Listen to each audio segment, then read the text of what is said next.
नमस्कार. रामायण आणि महाभारत आपल्या भारतीय संस्कृतीचे दोन नेत्र आहेत, दोन डोळे आहेत. आपल्या हिंदू धर्माची, आपल्या हिंदू संस्कृतीची सगळी बलस्थानं आपल्याला रामायण महाभारतामध्ये पाहायला मिळतात. धर्म, संस्कृती, ज्ञान, विज्ञान, कला, क्रीडा, वाङ्मय, अनंत पैलू संस्कृतीचे या दोन्ही महाकाव्यांमध्ये प्रगट झालेले आहेत. रामचरित्र तर प्रत्येक भारतीयाला अत्यंत आदर्श आहे. रामचरित्रावर प्रत्येकाचं जीवन बांधलं जातं, अधिष्ठित होतं, समृद्ध होतं. रामचरित्रातले सद्गुण घेऊनच आपण आपल्या जीवनाची बांधणी उभारणी करत असतो. रामकथा संपूर्ण जगामध्ये जाऊन पोचलेली, पण रामचरित्रातला त्याग, रामचरित्रातली उदात्तता, रामचरित्रातला पुरुषार्थ अनेकांना बोचतो. आणि त्यामुळे ते एक मुद्दा असा उपस्थित करतात, मुद्दाम, की रामायण इतिहास आहे का काव्य आहे. खरं तर रामायण म्हणजे महाकाव्यात लिहिलेला इतिहास आहे. पण मुद्दाम त्याला एक वेगळा रंग देण्यासाठी काही समीक्षक आणि विशेष करून जे पाश्चात्य आहेत ते रामायण हा इतिहास नसून केवळ कविकल्पना आहे असं सातत्याने सांगतात. या बुद्धिभेदी विचारसरणीमुळे भारतामधल्या सुद्धा अनेक नागरिकांच्या मनामध्ये, विशेष करून उच्च विद्या विभूषित असलेल्या तरुणांच्या मनामध्ये सुद्धा आज गोंधळ आहे. आणि मला अनेक गावांमध्ये, देशात आणि परदेशामध्ये भेटलेले तरुण विचारतात की रामायण हा खरा इतिहास आहे का केवळ काव्य, एक कविकल्पना आहे. मी आपल्याला अत्यंत सार्थ अभिमानाने सांगू इच्छितो की रामायण हा आपला आदर्श इतिहास आहे. मानवी जीवन कसं असावं, कौटुंबिक नात्यांचे आदर्श कसे असावेत, हे रामचरित्र इतकं अन्य कोणीही कधी समजावून सांगितलेलं नाहीये. मी आपल्याला त्याच्याबद्दलचे काही पुरावे देतो की रामायण इतिहास कसा आहे.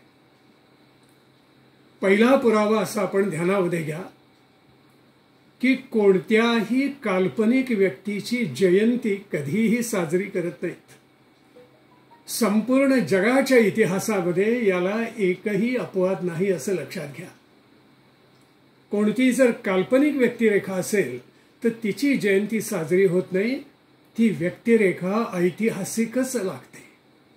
प्रभू रामचंद्र, भगवान श्रीकृष्णांच्या पासून छत्रपती शिवरायांसारख्या लोकोत्तर युगोत्तर महापुरुषांपर्यंत, युगपुरुषांपर्यंत आपल्या भारतवर्षाचा हा अत्यंत गौरवशाली इतिहास आहे.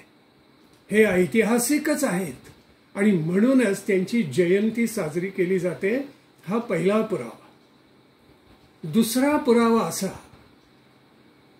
की जो स्वतः महर्षी वाल्मिकींनीच दिलेला आहे.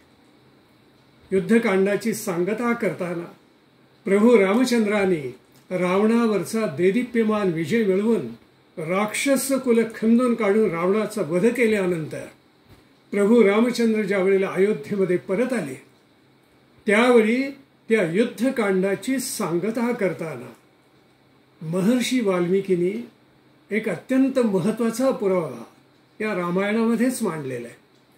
महर्षी वाल्मिकी प्रभू रामचंद्रांच्या समकालीन आहेत.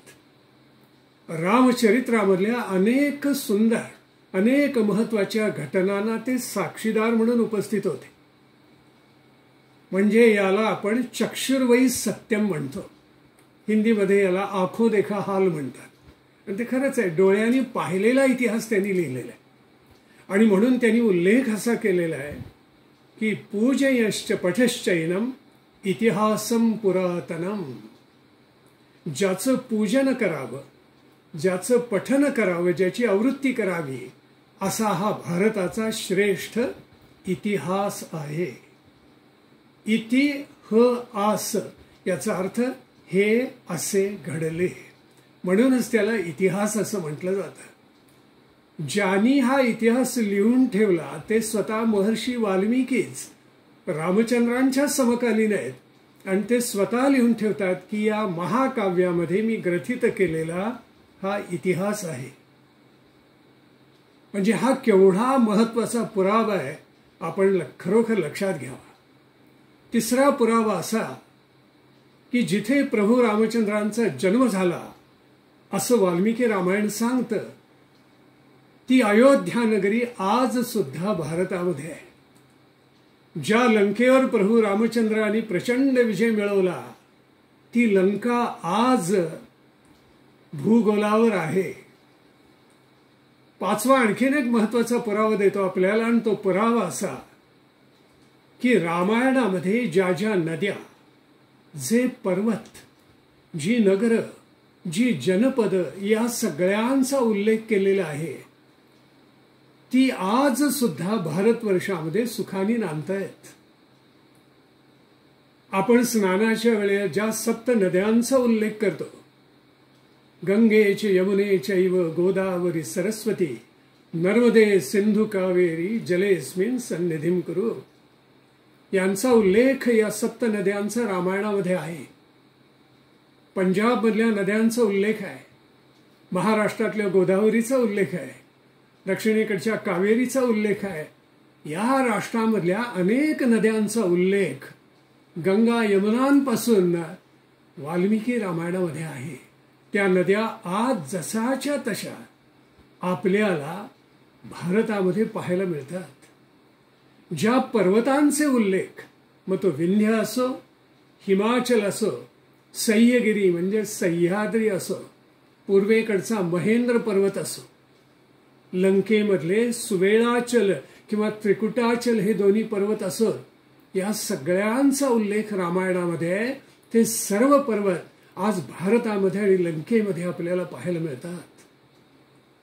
अयोध्या नगरी असो, चित्रकूट असो, दक्षिणेकडे आल्यानंतर जनस्थान असो, आणि तिथपासून अगदी लंकेपर्यंतचे अनेक उल्लेख, अनेक नगरांचे, अनेक जनपदांचे, अगदी मिथिलेपासूनचे असोत, हे सगळे उल्लेख रामायणामध्ये आहेत. आणि आज ती जनपद, ती नगर आपल्याला जशीच्या तशी सगळीकडे पाहायला मिळतात. म्हणजे रामायण ही केवळ कवी कल्पना नाहीये.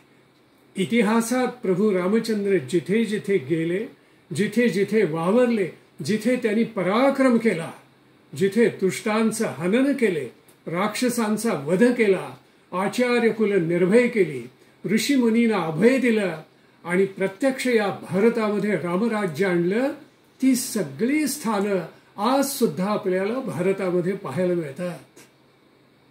6वा अत्यंत महत्वाचा पुरावा आपल्याला देतो, आणि तो पुरावा असा आहे की प्रभू रामचंद्रांनी सामुद्रधुनीवर सेतुबंधन केलं. नलाला सांगून नलाच्या करवी सेतुबंधन केलं. त्या सेतूचे फोटो नासा सारख्या जगतविख्यात संस्थेनं एरियल म्हणजे आकाशातून चित्रीकरण करून घेतलेले, त्याच्यामध्ये त्या पाण्याखालचा तो सेतू, अखंड सेतू आजही दिसतो. या भारतामधले काही दुष्ट तो मोडायला निघालेले होते, पण जागरूक नागरिकांनी भारतामधल्या तो दुष्ट प्रयत्न हाणून पाडला. सेतुबंधन झालं हे ऐतिहासिक सत्य आहे, आणि तो सेतू, त्याचे अवशेष आज सुद्धा दक्षिणेकडच्या सागरामध्ये, सामुद्रधुनीमध्ये दिसतात.